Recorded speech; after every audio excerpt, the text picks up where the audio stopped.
Hi, Iman here, and I'm back with a new tip and trick about Revit. Today I would like to talk about levels and how can you make sure that your levels will appear in your floor plan and ceiling plan. As you can see, we are here in the north elevation. You have level 1, you have level 0, and you have the same levels here in floor plan and in ceiling plan. Let's say that we need to create a new level and we decided to create the level using copy.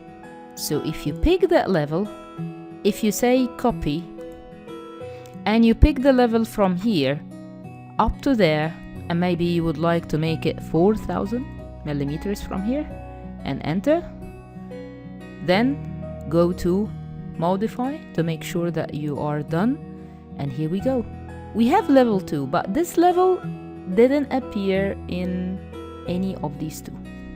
So it's not reflecting to my plans. It's not there in floor or in ceiling. What is the reason? The reason is copy. You use copy. However, you should use something like architecture, datum, and level. Or to select one of the levels, right-click and create similar. So what should I do now? Should I delete it and redraw it? No, you don't have to do that. All what you need to do is to come to View tab, and from here you can create your floor plan and ceiling plan. When you select the floor plan from here, Revit will tell you that the only level that is not there in your floor plan and it's here in your elevation, it's level 2. Would you like to turn it into a floor plan level? Yes. When you say OK, it will appear here.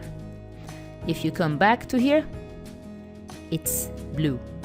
Minutes ago, let me say undo, it was black.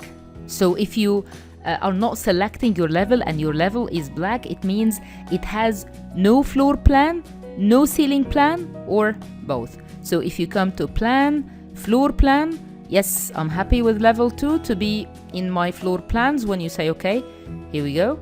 And then from the same place, plan view, ceiling plan, yeah, level 2 one more time, OK, yes, it's here. So now in north elevation, I have 0 level, level 1, level 2, and all of these levels are here in floor plan and ceiling plan. That's it for now. Waiting for you in the next tip and trick. Thank you.